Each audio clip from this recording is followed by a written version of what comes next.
Prepárense para una historia que los hará creer en la magia de la cocina.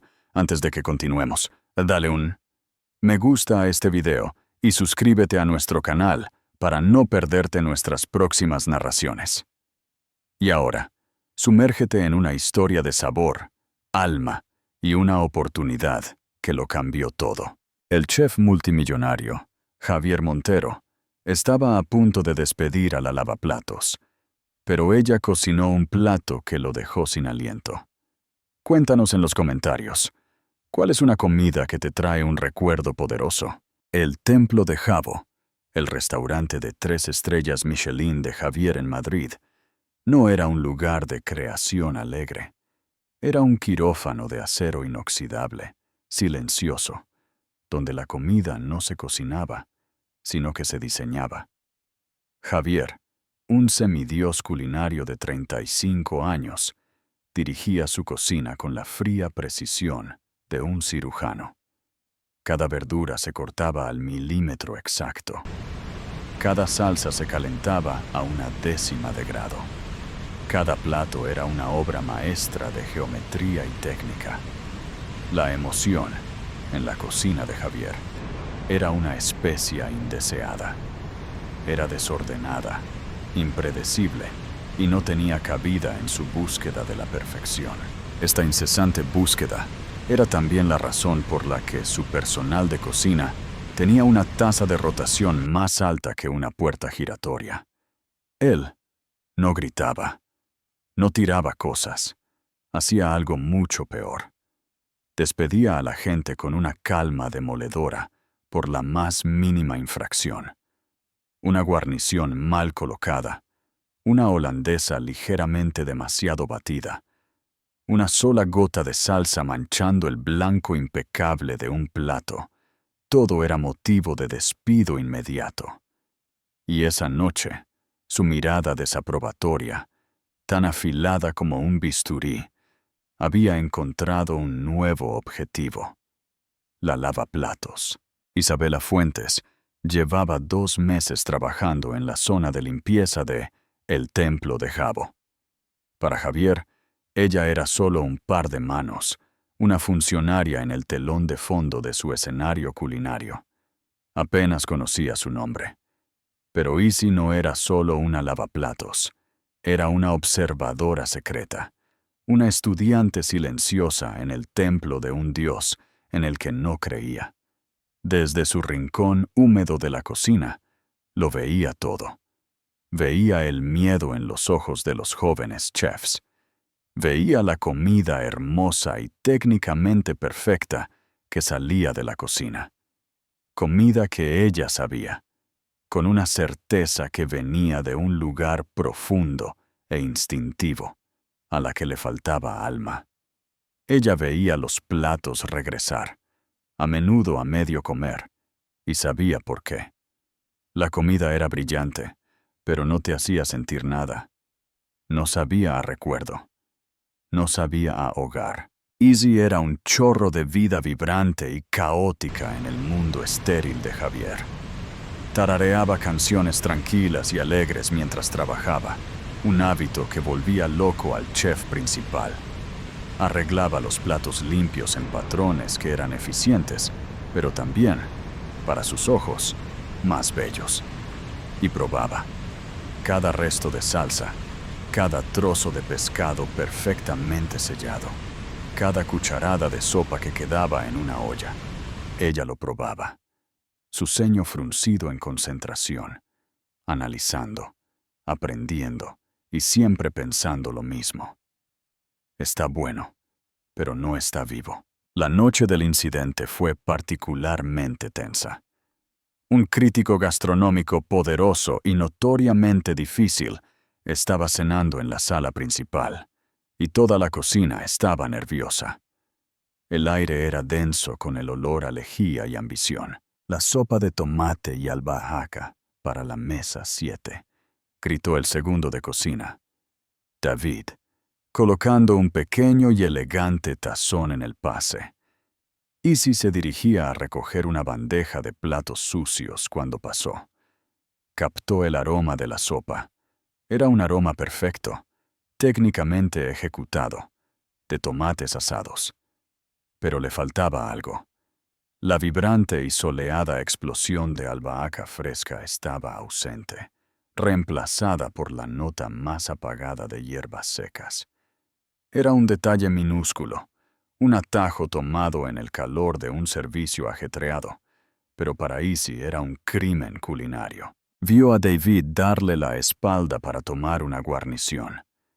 En la estación de preparación había una pequeña maceta de albahaca fresca y fragante. Por un impulso que no podía explicar, un acto de pura, instintiva rebelión, lo hizo. Arrancó una sola y perfecta hoja de albahaca, la aplastó suavemente entre sus dedos para liberar sus aceites y la dejó caer en el centro de la prístina sopa anaranjada. Fue un toque fantasmal, un susurro de verde en un mar de rojo. Era perfecto, y fue en ese momento exacto cuando Javier Montero se acercó al pase. Se detuvo en seco. Sus ojos, del color de un mar tormentoso, se estrecharon ante la única y ofensiva hoja de albahaca. No miró la sopa, la miró a ella. «¿Qué?», dijo, su voz peligrosamente baja. «¿Acabas de hacer?». Izzy se congeló, su mano aún suspendida en el aire. Toda la cocina pareció dejar de respirar. El tintineo de las sartenes, el chisporroteo de la parrilla, todo se desvaneció en un silencio ensordecedor. «Yo solo agregué una hoja de albahaca, chef», tartamudeó, su corazón latiendo. «La sopa necesitaba un poco de frescura».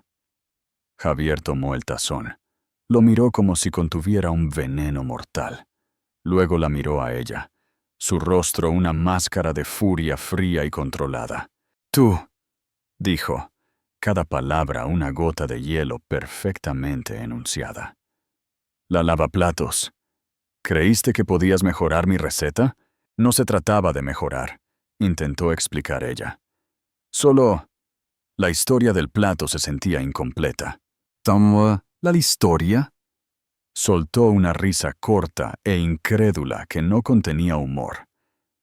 «Esta es una cocina, señorita Fuentes, no una biblioteca. Tu trabajo es lavar los platos, no editar mi comida». Dejó el tazón de nuevo en el mostrador, con un chasquido final y brusco. «Estás despedida. Coge tus cosas y vete». Las palabras quedaron suspendidas en el aire. Izzy sintió que la sangre se le escapaba del rostro. Sabía que era un riesgo, pero la rapidez, la finalidad absoluta de su juicio, le robó el aliento. Vio a los otros chefs mirando, algunos con lástima, otros con una especie de satisfacción morbosa.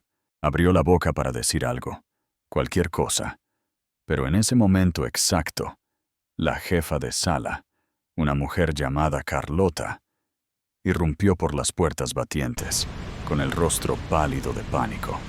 «Chef, tenemos un problema», dijo. Su voz un susurro tenso. «Antoine Dubois, mesa 7. Devolvió el plato principal. Dice que es técnicamente impecable, pero emocionalmente vacío». Un jadeo colectivo recorrió la cocina. Antoine Dubois, el legendario crítico gastronómico conocido como El Verdugo, el hombre cuya reseña podía hacer o deshacer un restaurante de la noche a la mañana, había devuelto un plato. Era un desastre sin precedentes. El rostro de Javier pasó de la ira a la ceniza. Toda su reputación estaba en juego. «¿Qué quiere?», exigió Javier. Dijo Carlota, consultando su bloc de notas con manos temblorosas. «Que quiere algo sorprendente, algo real». Y cito: «Dile a tu chef que deje de cocinar con el cerebro y empiece a cocinar con el corazón, si es que todavía tiene uno». La cocina estaba en caos. Los chefs se afanaban, proponiendo nuevos y complejos platos, pero Javier sabía que era inútil. Dubois no quería otra creación técnicamente perfecta. Quería algo que no sabían cómo hacer. quería una historia, y entonces su mirada cayó sobre Izzy, que aún estaba de pie junto al pase. Su rostro una mezcla de asombro y una extraña y tranquila resolución.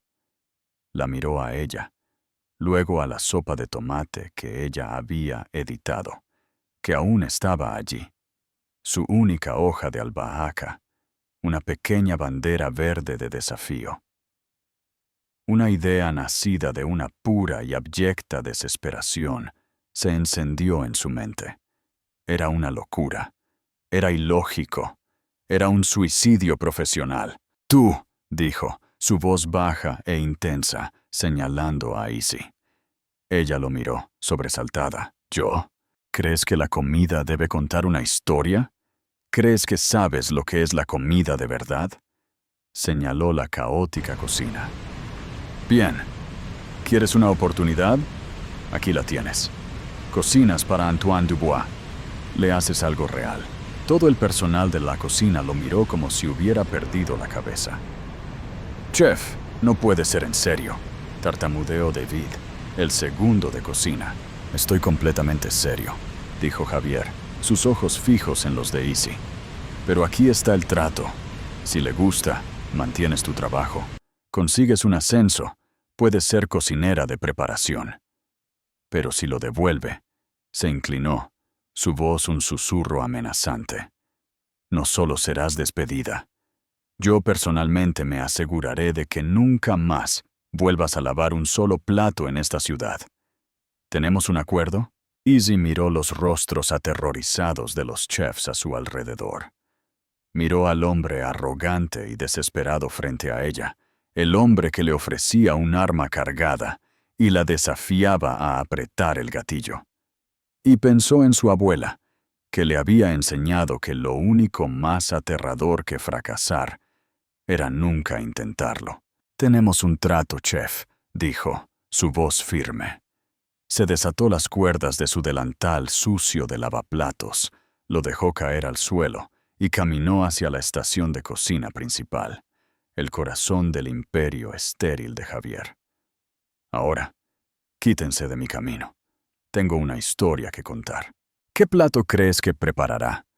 Déjanos tu opinión en los comentarios y sigue viendo para descubrirlo». En el momento en que Izzy entró en la línea principal, un cambio palpable ocurrió en la cocina.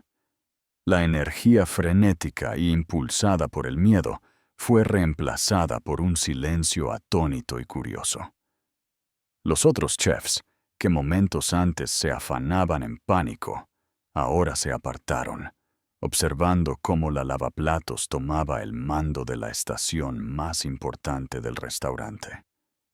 Esperaban que se sintiera intimidada, que torpeara con el equipo desconocido. No lo hizo. Se movía con una gracia fácil y segura, sus manos volando sobre las superficies de preparación, sus movimientos económicos y precisos. Era evidente que esta no era su primera vez en una cocina profesional. «Necesito una cacerola, de fondo grueso, 2 dientes de ajo, machacados, no picados, una lata de tomates, San Marzano y el mejor aceite de oliva que tengan, el que esconden de los chefs junior», dijo, su voz tranquila y autoritaria, sin mirar a nadie en particular. El segundo de cocina, David, parpadeó y luego se apresuró a conseguir lo que ella había pedido. Javier se quedó en un rincón, con los brazos cruzados, observando cada uno de sus movimientos. Esperaba que ella buscara el foie gras, el aceite de trufa, los otros ingredientes caros y vistosos que definían su cocina. Esperaba que intentara replicar uno de sus platos complejos. Ella no hizo nada de eso. Tomó los ingredientes simples, casi de campesina. Los tomates, el ajo, una hogaza de pan de un día, una ramita de romero fresco. Con una destreza hipnotizante, comenzó a cocinar. No medía. Se movía por tacto, por aroma, por instinto. Arrancó el pan en trozos irregulares. Los tostó en una sartén con el aceite de oliva infundido con ajo hasta que estuvieron dorados y fragantes. Machacó los tomates con las manos, un gesto rústico, casi violento, que era la antítesis completa del preciso trabajo con el cuchillo de Javier. «¿Qué está haciendo?», susurró uno de los jóvenes chefs a otro. «No tengo ni idea», respondió el otro, «pero huele a la cocina de mi abuela». Eso era exactamente. El aroma que comenzó a llenar la cocina no era el aroma complejo y refinado de un restaurante de 3 estrellas Michelin. Era el olor a hogar. Era cálido, reconfortante. Una fragancia rica y conmovedora de ajo, tomates y hierbas que parecía contar una historia de colinas italianas bañadas por el sol y de largas y tranquilas cenas familiares. Javier observaba, un recuerdo extraño y olvidado removiéndose en el fondo de su mente. Un recuerdo de una cocina pequeña y cálida, de su propia abuela, una mujer que apenas recordaba, tarareando una melodía suave mientras revolvía una olla en la estufa. El recuerdo fue fugaz, un fantasma de un sentimiento, pero estaba ahí. En 15 minutos, Izzy estaba lista. Tomó un tazón simple y rústico de barro. Colocó el pan tostado, dorado y frotado con ajo en el fondo. Luego sirvió la sopa espesa y fragante de tomate y pan sobre él. Terminó no con un micro verde o una espuma artística, sino con un chorrito del aceite de oliva dorado y una sola y perfecta ramita de romero. El plato se llamaba papa al pomodoro. Era un plato toscano de campesinos, una humilde creación diseñada para aprovechar el pan duro. En el contexto de su restaurante multimillonario, era lo más audaz y rebelde que podría haber hecho. Colocó el tazón en una bandeja. «Está listo», dijo, con voz tranquila. Carlota, la jefa de sala, miró el plato.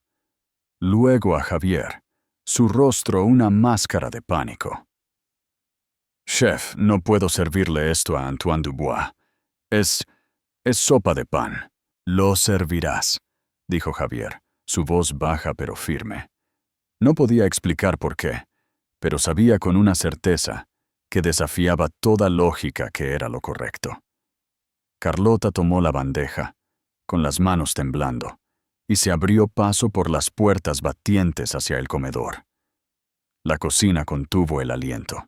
Los segundos pasaron, cada uno estirándose en una eternidad. Javier descubrió que no podía quedarse quieto. Iba de un lado a otro.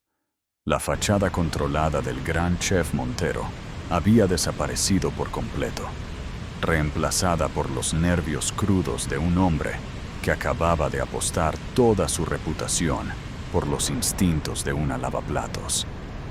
Izzy, en contraste, estaba perfectamente tranquila. Se apoyó en una encimera, limpiándose las manos con un paño limpio, su expresión serena. Ella había contado su historia. El resto dependía del lector. Pasaron 5 minutos, luego 10. Las puertas batientes permanecieron cerradas. El silencio en la cocina era absoluto. Y entonces las puertas se abrieron. Era Carlota. Su rostro estaba pálido. Sostenía el tazón de sopa vacío. «Quiere ver al chef», dijo, su voz un susurro apenas audible. «¿El que hizo esto?» La sangre de Javier se heló. La petición era una sentencia de muerte, o una coronación, y no tenía ni idea de cuál. «El chef que hizo esto», había dicho Carlota, «no Chef Montero».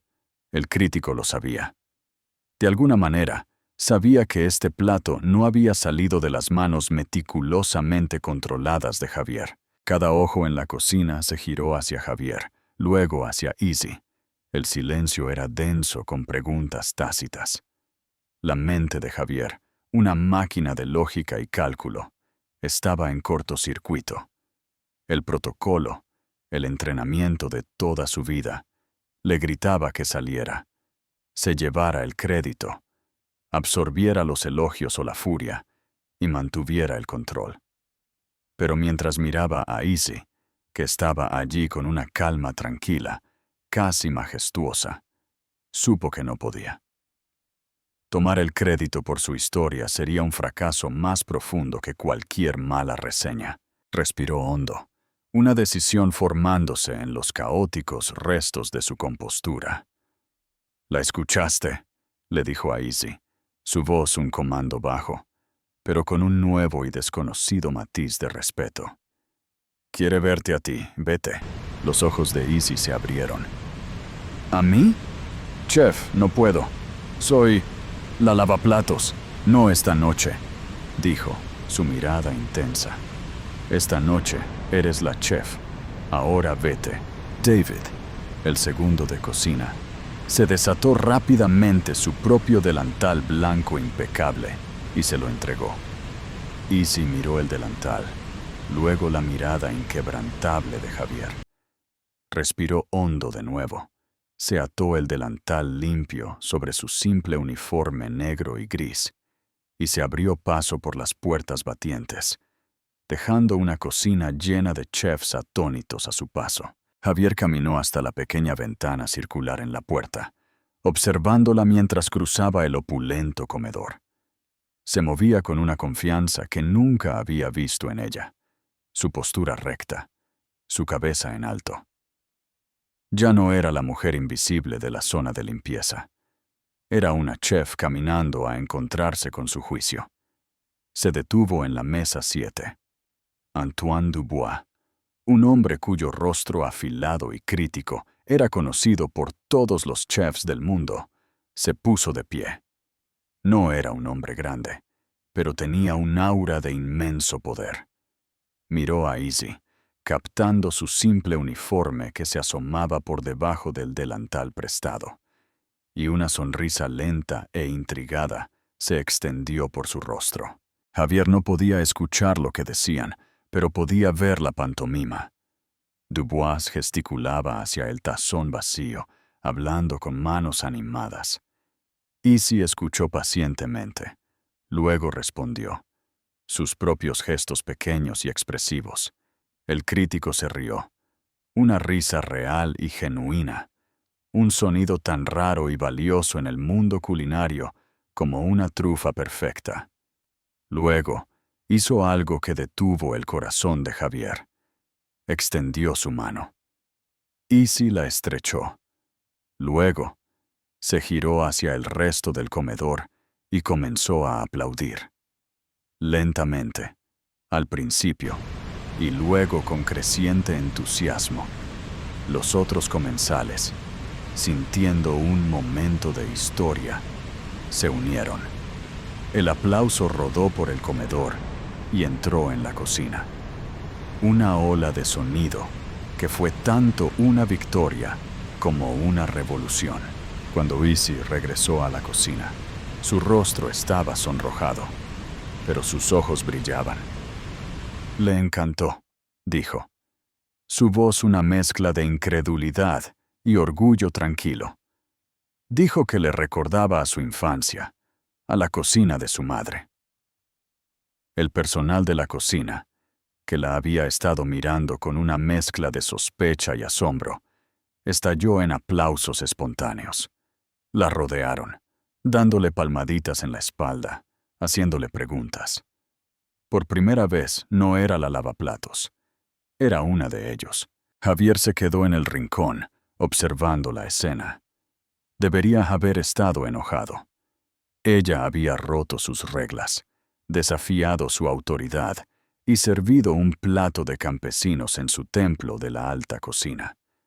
Pero no estaba enojado. Sintió un cóctel de emociones complejo e inquietante. Alivio, admiración y una curiosidad profunda y humillante. ¿Quién era esta mujer? A la mañana siguiente, la reseña de Antoine Dubois se publicó. No era solo una reseña. Era una carta de amor. Anoche en el templo de Jabo, comenzaba. No tuve una comida, tuve un recuerdo. En un mundo de espumas, geles y perfección estéril, me sirvieron un simple tazón de sopa de pan. Era un plato sin pretensiones, sin técnica detrás. Era un plato con alma. Fue, sin duda, la cosa más honesta y brillante que he comido en todo el año. Parece que el chef Montero tiene una nueva arma secreta en su cocina. Y yo, por mi parte, no puedo esperar a ver qué historia nos cuenta a continuación. La reseña provocó conmoción en el mundo culinario. Al mediodía, del Teluanbato de Pepua, el templo de Jabo no paraba de sonar solicitudes de reserva para los próximos 6 meses, llamadas de los medios, incluso un productor de un importante programa de cocina. Javier llamó a Isi a su oficina. Ella entró, todavía con su uniforme de limpieza, su postura un poco más segura, pero sus ojos aún cautelosos. «Supongo que lo has visto», dijo, gesticulando hacia la reseña en la pantalla de su ordenador. «Lo vi», dijo ella en voz baja. Él se reclinó en su silla, con los dedos entrelazados, su rostro indescifrable. «Entonces», comenzó, «teníamos un trato. Cocinaste para el crítico. Le gustó. Mantienes tu trabajo. Consigues un ascenso. Cocinera de preparación, creo que dije». Hizo una pausa. «El puesto es tuyo, si aún lo quieres». Izzy lo miró, tratando de leer al hombre detrás de la fría máscara corporativa. «¿Y qué quieres tú, chef?» La pregunta pareció tomarlo por sorpresa. «Lo que quiero», dijo lentamente, «es entender. ¿Dónde aprendiste a cocinar así? Ese no es un plato que aprendes en una escuela de cocina. Ese es un plato que aprendes en un hogar». Ella se quedó en silencio por un momento. Su mirada se volvió distante. «Aprendí en la cocina de mi abuela», dijo finalmente. «En un pequeño pueblo de la Toscana. Pasé todos los veranos allí de niña. Mi familia. No teníamos mucho dinero. Pero teníamos un jardín. Teníamos un horno de leña. Y teníamos a mi nona». Ella le contó, su voz suave con el recuerdo. Le contó sobre una infancia que estaba a un mundo de distancia de la suya. Un mundo de colinas ondulantes, de una cocina bañada por el sol que siempre olía a ajo y romero, de una abuela formidable y amorosa, que le enseñó que la comida no era sobre la perfección, sino sobre el amor. Ella me enseñó a sentir la masa, a escuchar el chisporroteo del aceite, a saber cuándo un plato estaba listo, no por un temporizador, sino por la forma en que olía, dijo Izzy. Ella solía decir, «Isabela, una receta es solo un mapa. El verdadero viaje está en tu corazón». «¿Creciste en Italia?», preguntó él, sorprendido. «Parte del año», dijo ella. «Mi padre era profesor de historia. Nos llevaba con él en sus viajes de investigación. Así que crecí entre dos mundos. El mundo académico y tranquilo de las bibliotecas en Estados Unidos. Y el mundo ruidoso, caótico y maravilloso de la familia de mi madre en Italia». Ella sonrió, una sonrisa triste y nostálgica. Fue una buena vida. «¿Qué pasó?», preguntó él con delicadeza. Su habitual brusquedad profesional había desaparecido por completo. «La vida pasó», dijo con un encogimiento de hombros. «Mi padre se enfermó. Una enfermedad larga y cara. Lo perdimos todo. La casa, los ahorros, los viajes a Italia. Después de que él falleció, mi madre y yo solo teníamos que sobrevivir. Acepté cualquier trabajo que pude encontrar. Y cocinar. Cocinar para los demás se convirtió en un lujo que no podía permitirme. Era más fácil simplemente lavar los platos». Él la escuchó. La historia pintaba una imagen de una vida que era mucho más rica y compleja de lo que podría haber imaginado. Había visto a una lavaplatos. No había visto a la niña que había crecido en una cocina toscana bañada por el sol, que había aprendido los secretos de una cocina con alma al lado de su abuela. Entonces, el puesto de cocinera de preparación, dijo, trayendo la conversación de vuelta al presente. Es tuyo. Salario más alto. Mejores horas. Trabajarías directamente bajo David. Izzy lo miró, y por primera vez vio un destello de su viejo y desafiante fuego. No, dijo. Él se quedó desconcertado. ¿No? No, gracias, chef, dijo ella, su voz educada pero firme. No quiero ser una cocinera de preparación. No quiero pasar mis días cortando zanahorias perfectamente para el plato de otra persona. No quiero ser solo otro par de manos en tu máquina perfectamente organizada. Entonces, ¿qué quieres?, preguntó él, genuinamente confundido. Ella respiró hondo. Quiero una oportunidad. Una de verdad. Quiero cocinar mi propia comida. La comida de mi abuela. La comida que cuenta una historia. Quiero que me des una noche. Solo una.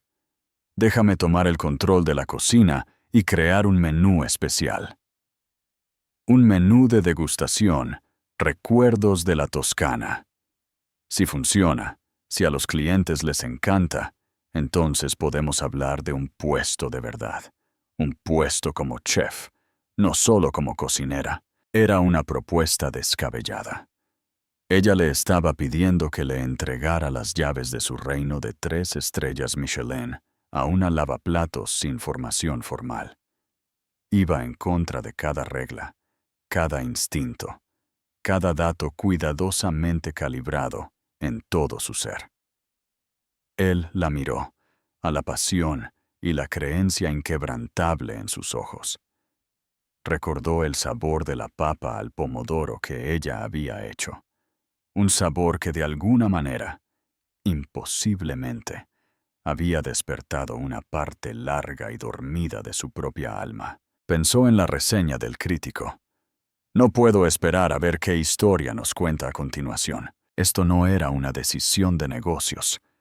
Era un salto de fe. Y por primera vez en su vida, Javier Montero sintió el impulso aterrador y estimulante de saltar.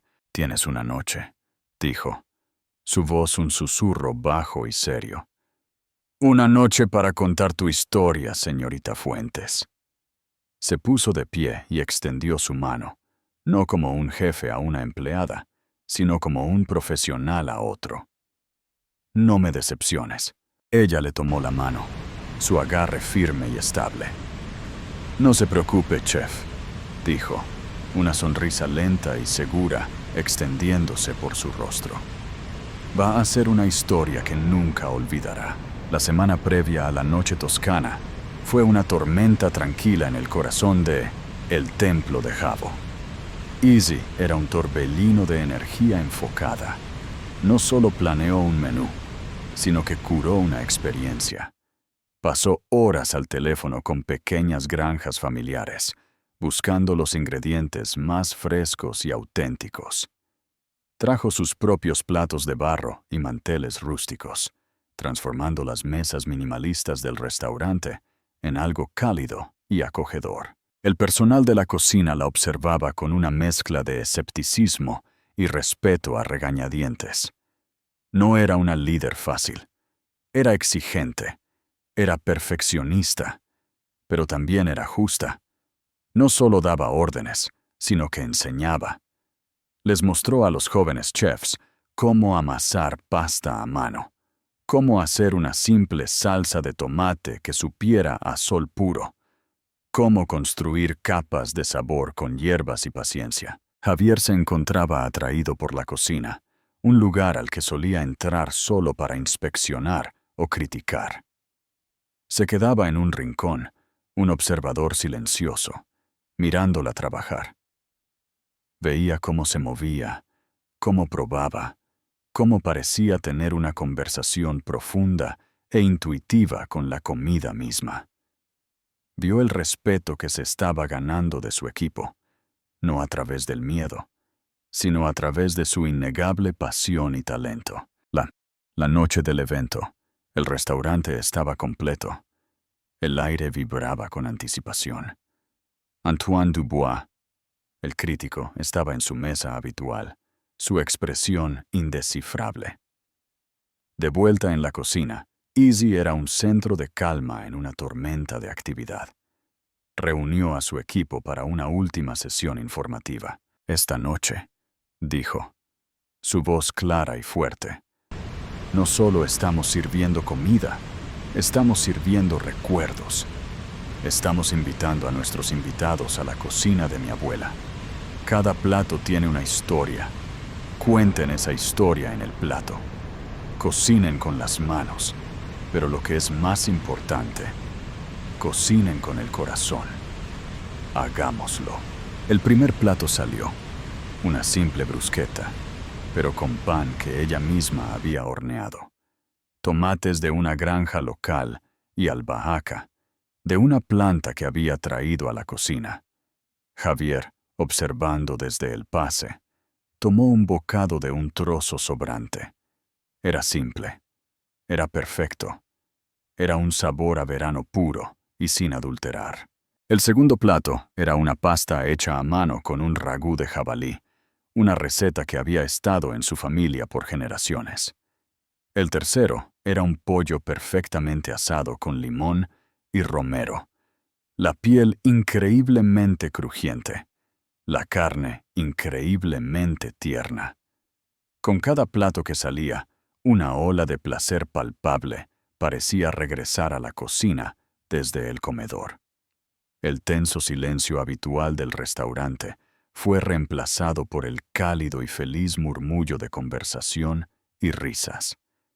El plato final fue el postre, un bizcocho simple y rústico de aceite de oliva con una cucharada de mascarpone endulzado con miel. Era lo primero que su abuela le había enseñado a hornear. Cuando el servicio terminó, la cocina estaba tranquila, el personal exhausto pero eufórico. Javier se acercó a Easy, que estaba apoyada en una encimera, con una sonrisa cansada, pero triunfante en su rostro. No dijo nada, simplemente la miró, su expresión llena de una emoción que ella no podía descifrar. En ese momento, las puertas batientes se abrieron. Era Antoine Dubois. Caminó directamente a la cocina, algo que ningún crítico había hecho antes. Todo el personal se congeló. Caminó directamente hacia Easy. No habló. Simplemente la miró a los ojos. Luego hizo algo aún más sorprendente. Hizo una reverencia profunda y respetuosa. Esta noche, chef, dijo, su voz llena de una rara y genuina emoción. No solo cocinaste una comida, realizaste magia, me transportaste. Gracias.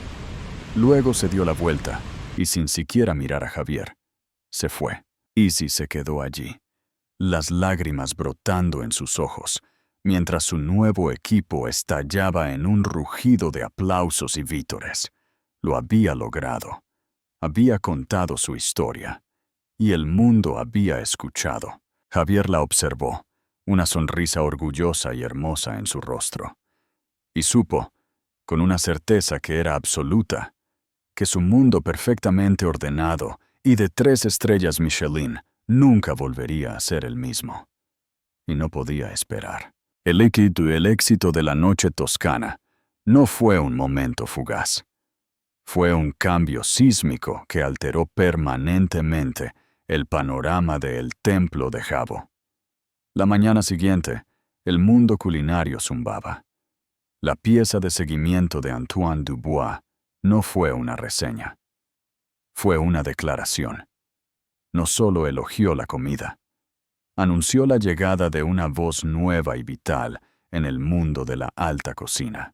Anoche, el templo de Jabo no fue un restaurante, escribió. Fue un hogar. E Isabela Fuentes no es una chef, es una narradora cuya obra es la memoria misma. Ana. Javier se despertó ante una realidad que él no había diseñado. Su restaurante, perfectamente controlado y de renombre mundial, era ahora famoso por algo que no podía cuantificar: el alma. Y la arquitecta de esta nueva realidad era la mujer a la que había estado a punto de despedir por poner una sola hoja de albahaca en un tazón de sopa. La encontró en la cocina mucho antes de que llegara el resto del personal. No estaba celebrando. Estaba afilando silenciosamente un juego de cuchillos viejos de acero al carbono que parecían haber sido transmitidos por generaciones. «Buenos días, chef», dijo, el título sintiéndose a la vez extraño y completamente natural en su lengua. Ella levantó la vista, con una sonrisa pequeña y cansada en su rostro. «Buenos días, chef», respondió ella. Un reconocimiento sutil, pero claro, de que ahora eran, de alguna manera, iguales. «Los teléfonos no han parado de sonar», dijo él. «Estamos llenos para el próximo año. Todos preguntan por el menú toscano». «Esa fue una historia de una sola noche», dijo ella, volviendo su atención a la piedra de afilar. «Esta noche contamos una nueva». Y así comenzó su extraña y maravillosa colaboración. Izzy ya no era la lavaplatos o una cocinera de preparación. Javier creó un nuevo puesto para ella, uno que nunca había existido en la rígida jerarquía de su cocina. Cojefe de cocina. Fue un movimiento que provocó conmociones en su junta corporativa, pero a él no le importaba. Sabía que había encontrado algo más raro que una calificación perfecta de Michelin. Una verdadera socia. Su proceso creativo era un hermoso y caótico baile de opuestos. Él era el arquitecto. Ella era la poeta. Él diseñaba un plato con precisión técnica, centrándose en la estructura, el equilibrio de las texturas, la geometría visual. Ella luego lo probaba, cerraba los ojos y encontraba su núcleo emocional. «Es brillante, Javier», decía ella, probando un plato de vieiras perfectamente construido. «Pero es frío, es una ecuación hermosa, pero no canta. ¿Cuál es la historia?» Él la miraba, completamente desconcertado. «Es una vieira. Su historia es que fue obtenida de forma sostenible de la costa de Maine». Ella negaba con la cabeza. «No, esa es su biografía. ¿Cuál es su historia?» Luego agregaba un chorrito de limón carbonizado, una pizca de pimentón ahumado, una sola e inesperada ramita de eneldo. «Ahora», decía, dándole un bocado, «ahora sabe a un recuerdo de una fogata junto al mar. Ahora canta». Y él lo probaba. Y tenía que admitir, con una mezcla de frustración y asombro, que ella tenía razón. Él, a su vez, templaba su creatividad salvaje y rústica con su propia técnica refinada.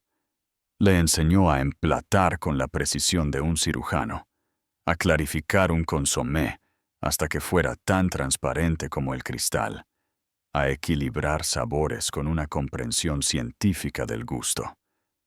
Él le dio un marco para su arte. Ella le dio un alma a su marco. La cocina de Quay, el templo de Jabo, se transformó. El tenso y silencioso quirófano se convirtió en un taller vibrante y colaborativo. Todavía había disciplina, todavía un compromiso inquebrantable con la excelencia, pero ahora también había risas. Izzy tenía la costumbre de poner música folclórica italiana alegre durante la preparación, una práctica que al principio hacía que a Javier le temblara el ojo, pero finalmente se encontró a sí mismo moviendo el pie al ritmo. Su relación se profundizó en las largas y agotadoras horas que pasaban juntos.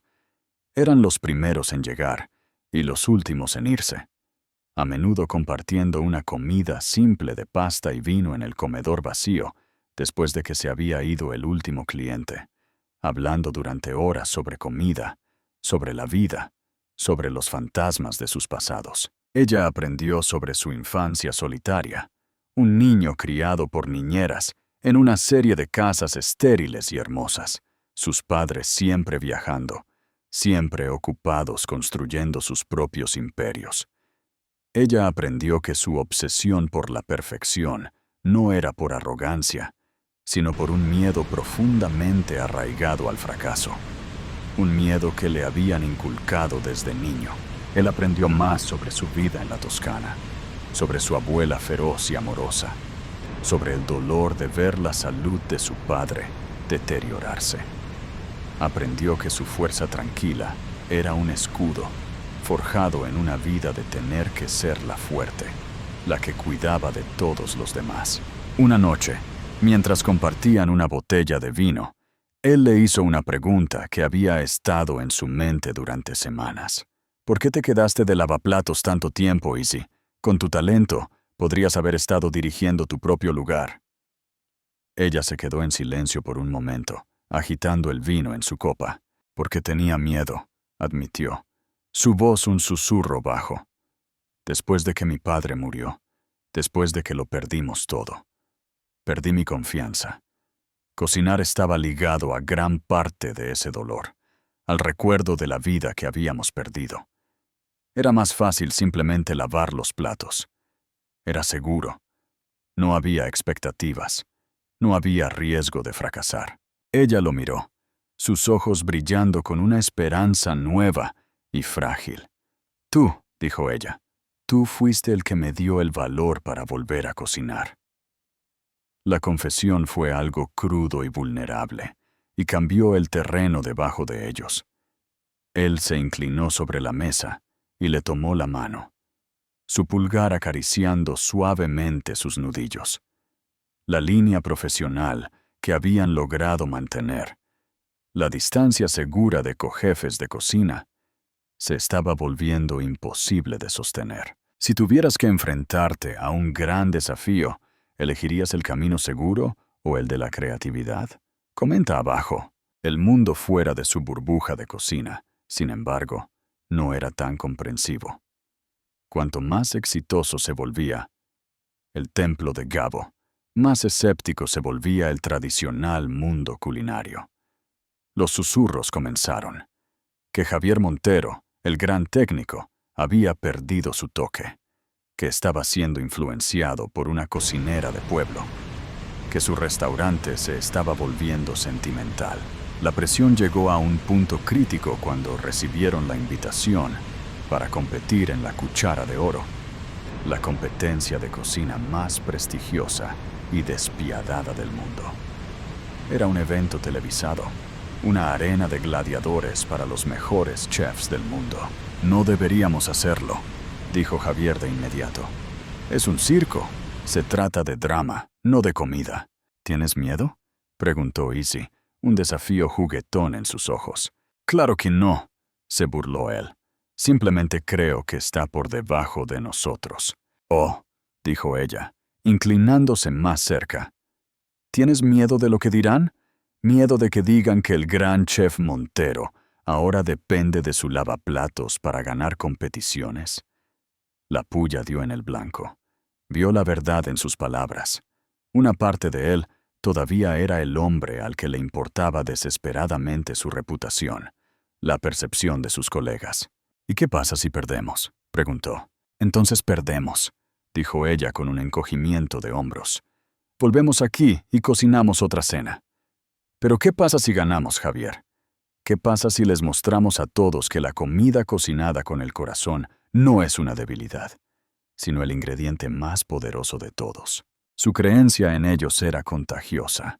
Él la miró, al fuego en sus ojos, y sintió que sus propios miedos retrocedían. De acuerdo, dijo, una sonrisa lenta extendiéndose por su rostro. Vamos a mostrarles a qué sabe una historia.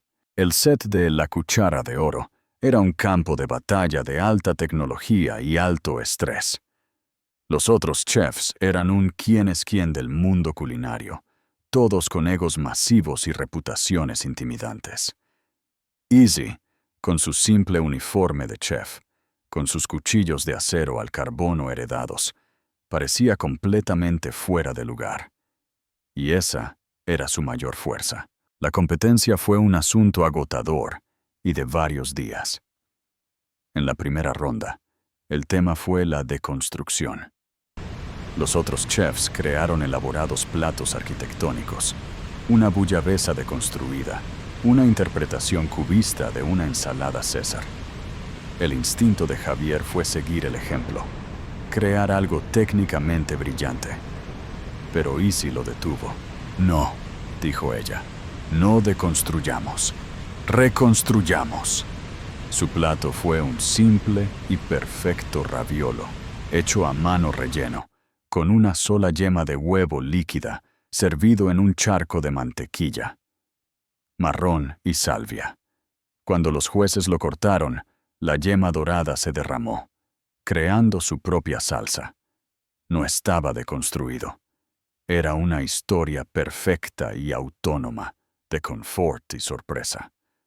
Ganaron la ronda fácilmente. La segunda ronda fue la innovación. Los chefs usaron nitrógeno líquido, máquinas sous vide y gastronomía molecular para crear platos futuristas. Este es tu mundo, le dijo Izzy a Javier. Muéstrales lo que puedes hacer. Él lo hizo.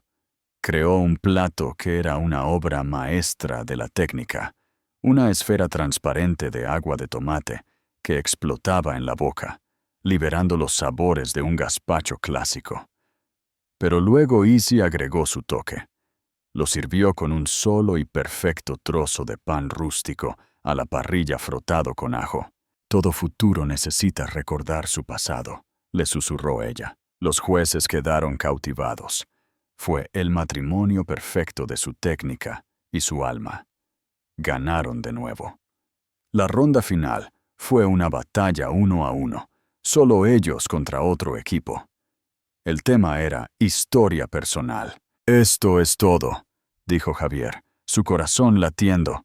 Esta es tu ronda. No, dijo ella, tomándole la mano. Es la nuestra. Decidieron contar la historia de su propio viaje. El plato era un dueto. En un lado del plato estaba la creación de Javier, un trozo de lubina perfectamente sellado y técnicamente impecable, que representaba su mundo de orden y precisión. En el otro lado estaba el de Izzy, una pila rústica, caótica e increíblemente sabrosa de caponata, el estofado de verdura siciliano que su abuela solía hacer. Es una conversación en un plato, explicó Izzy a los jueces. Dos mundos diferentes, dos voces diferentes, que de alguna manera juntas crean una nueva y más hermosa armonía. Mientras los jueces probaban el plato, un profundo silencio cayó sobre el estudio. No solo estaban comiendo comida, estaban probando una historia de amor.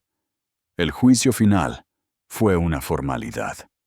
Habían ganado. Mientras el confeti caía y las cámaras destellaban, Javier apartó a Izzy de la multitud a un rincón tranquilo detrás del escenario. Lo hicimos, dijo, su voz llena de una alegría y un alivio que era tan puro, que era casi abrumador. Te dije que lo haríamos, dijo ella, sus propios ojos brillando con lágrimas. Él la miró, a esta mujer increíble, brillante y valiente, que había entrado en su vida y la había convertido en la historia más hermosa que jamás había conocido. Y supo, con una certeza que era absoluta, que esto ya no se trataba de una competencia o un restaurante o una reputación. Izzy, comenzó, su voz de repente seria. ¿Qué pasa, Javier? Creo que estoy enamorado de ti, dijo, las palabras sintiéndose a la vez aterradoras y completamente correctas. Ella no respondió. Simplemente sonrió, una sonrisa lenta y hermosa. Luego se puso de puntillas, bajó su rostro al suyo y lo besó.